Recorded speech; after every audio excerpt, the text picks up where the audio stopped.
Welcome to Indie Depth, the show where we go in depth with indie filmmakers. I'm your host, Andrew Froning, and today on our show we have Wesley Mellott, a Philly area filmmaker whose short film Marbletown has over 7,000 views on YouTube. Welcome to the show, Wesley. Thanks for having me. Just a small correction. It's almost 700,000. Oh, Jesus Christ. Yeah. That is amazing. How did... Oh, my chair just dripped down. That's hilarious. Right off the start, huh? Right off the bat. I will set it up like first so it doesn't happen for a while. It's getting worse, I guess, from me sitting on it doing these interviews. So, 700,000 views. I mean... Getting up there, yeah. Yeah, I think around like 670,000 right now. Okay, so approaching, any day now. Yeah. Now, I've got maybe like 400 plus followers on Instagram and all this stuff, but, those are rookie numbers, man. I got to pump up those numbers, and I feel a lot of other filmmakers feel pressure to do so. How did you get to where you are? It's mostly been just a lot of time. A lot of time spent, one, pumping out content, constantly just putting content out there. Two, doing the appropriate research about the content that I'm planning, looking into how audiences are going to receive certain topics. Three, it's all about kind of, at least specifically for short films and stuff, doing the research into SEO. Like, how is your audience going to find that short film? Right. Which is difficult, I feel, a lot, because when I post difficult. a short film, it's like, I've posted it, who's going to see it? Exactly, yeah. You don't want to leave it to chance. It's the biggest challenge that we as, no-names basically have to kind of figure out the solution for. Right. No, total agreement. What's a tip for you? I mean, I've just started this show, and I posted the first videos like 12:30 last night or something, and I was kind of researching the titles and the descriptions and keywords. Mm-hmm. That's the biggest start right there, is understanding thumbnails, descriptions, and your keywords, your tags. Whenever you're trying to build a following on Instagram, YouTube, any of the big social media platforms, thumbnails, descriptions, and tags or keywords, at least in terms of YouTube, are key, because all of those platforms, they want to keep your audience, people, on the platform. They want people to keep browsing through the content. So basically, if the first step is to get people to click on your content, and you do that through your thumbnails. So you got to work and create engaging thumbnails that will make people want to click.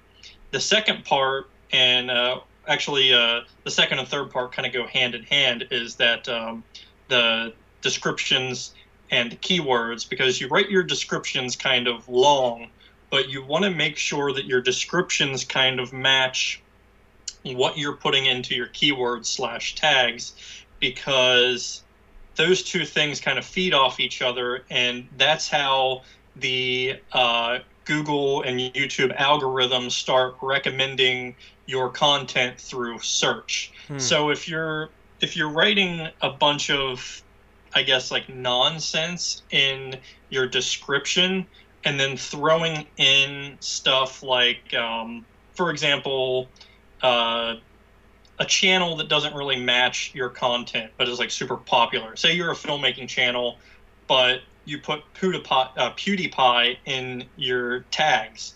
Well, YouTube's just going to completely disregard that, because nothing in your description matches anything about PewDiePie, Okay, so a little bit of correlation. Exactly. You want to make sure that your description and your tags are relevant to each other. Good tips. Good tips. Yeah, and like with anything else, the more you do it, the more you learn, the more you get better, the more you spend Exactly. time staying And for up awake at me, night trying to figure it yeah. out. And for me, it's still very much a process of trial and error. Like sometimes I'll think I'll have a great thumbnail, and I'll put the video out, and it'll only get like 50 views. So I'm like, okay, well, what can I do to make this more engaging? So I'll start thinking about another thumbnail that I can use, and then I'll replace the thumbnail, and I'll start promoting it again, and then it'll exponentially go up. So then I can tell myself, okay, well, I need to. The second thumbnail worked better than the first thumbnail. Why? And I can try to kind of diagnose why. Like, what did the audience? Why did the audience think thumbnail 2 was more engaging than thumbnail 1? And I'll just try to apply that strategy to my videos going forward. And when it comes to short films, which Mm-hmm. are notoriously difficult to get outsiders to watch, Very. Mm-hmm. I've seen a lot of people putting titles, Mm-hmm. very colorful, in some cases, titles. Um, Yep. what do you do for that? Because I mean, the most I've ever done is probably find an engaging, kind of like an action shot picture, a picture that I think looks good, Exactly. and maybe a title. Yeah, I mean, I think that's a great.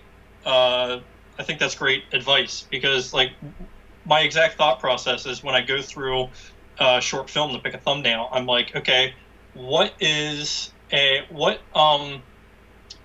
So we know the movie is about this. What still frame can kind of convey the meaning of the film as well as create intrigue and a sense of like, oh, I should click on that.